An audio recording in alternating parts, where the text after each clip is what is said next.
Existing जे पॅचवर्कचे tender आहे बोलतोय, होतं नाही आहे. मुदत कधीपर्यंत आहे तर मार्च पर्यंतची आहे. कधीपर्यंतची मुदत आहे तर 2026 मार्च पर्यंतची मुदत आहे. फक्त 2 वर्षाची बिलं पेंडिंग ठेवलेली आहे प्रशासकांनी. 2 वर्षापासून त्यांना बिलं दिलेली. 2 तारखेला नवीन टेंडर निघते, 3 तारखेला तिसरं टेंडर निघते. माहिती देतो तुम्हाला.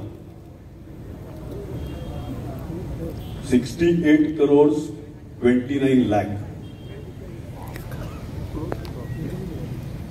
68 कोटी 29 लाख रुपये.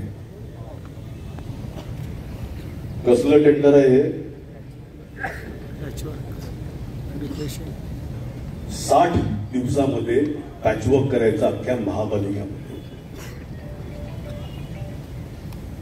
60 दिवसाची मुदत.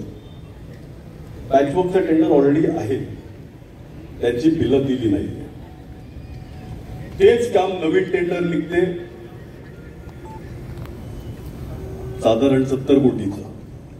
मुदत काय तर फक्त 60 दिवस, म्हणजे 2 महिने. 3 तारखेला नवीन टेंडर निघते 55 कोटी 60 लाख रुपये. किती? 55 कोटी 60 लाख रुपये. काम काय? तेच काम. अमुक ठिकाणून अमुक ठिकाणी रस्ता बनवायचा.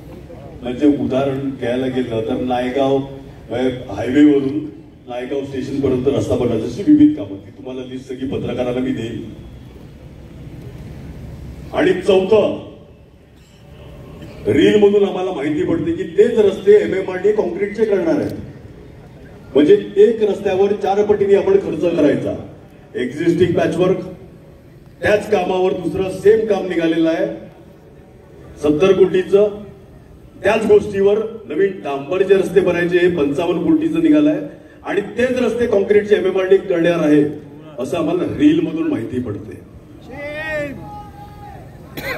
आता एका कामावर 4 विविध टेंडर कशासाठी? हा प्रश्न मला वाटते आपण सगळे पत्रकार इकडे उपस्थित आहेत त्यांनी विचारला पाहिजे. आणि सगळे टेंडरचे डॉक्युमेंट ऑनलाईन आहेत. म्हणजे 3 टेंडर, एक एक्झिस्टिंग, 2 नवीन निघालेले आहेत त्याच रस्त्यासाठी. आणि रील मधून आम्हाला माहिती पडते की MMRDA रस्ते कॉन्क्रीटचे करणार आहेत. रस्ते चांगले झाले पाहिजे. 4 पटीने चांगले नका करू, 1च पटीने चांगले करा ना. बोर्डच्या डिक्लेअर केला 2 तारखेला एक टेंडर, 3 तारखेला दुसरं टेंडर. वसईला बॅनर लागलेले आहेत वर्क ऑर्डरची. आपलं वर्क ऑर्डर नाही काय, टेंडर डॉक्युमेंट. हे पहिल्यांदा बघितलंय मी आयुष्यात. 35 वर्षात कधी कोणी टेंडरचं बॅनर बनवलाय आयुष्यात बघितलं नाहीये मी.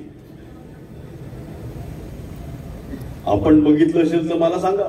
सगळे पत्रकार इकडे आहेत. महाराष्ट्रामध्ये तुम्ही कुठल्याही आमदाराचं असं ऐकलेलं नाही की टेंडरची कॉपी जे पत्र आपलं महापालिका हे करते आणि MMRDA मधून जर होणार असेल तर महापालिकेचा पैसा कशाला वाया घालवतात? करा ना MMRDA. तुम्ही हे डांबरीचे रस्ते कशाला? कॉन्क्रीटचे तुमच्या रील मधून सांगितले कॉन्क्रीटचेच करा ना.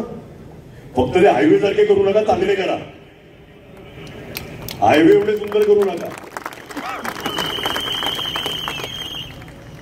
काय पद्धत चालू आहे? परिवर्तन बरं दिसते.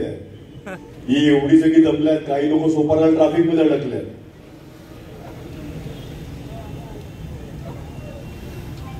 एक बाजूला लोक येऊन सांगतात की काही प्रतिनिधी म्हणतात की महापालिकेकडे पैसेच नाही आहेत.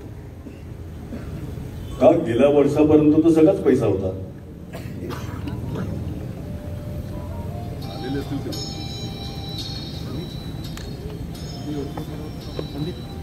किती कोटीची एफडी होती? 400 कोटीची एफडी केलेली. आणि 400 कोटीची जी एफडी केली ती महापालिकेला व्याज मिळेल त्याच्यासाठी नाही. दहेडचा प्रकल्प ला लागणारा जो पैसा म्हणजे आपल्याला पाणी पुरवठा डॅम आपण मालकीचा करून घेतला, तो विषय आज फक्त रोडवर मी बोलणार. 400 कोटी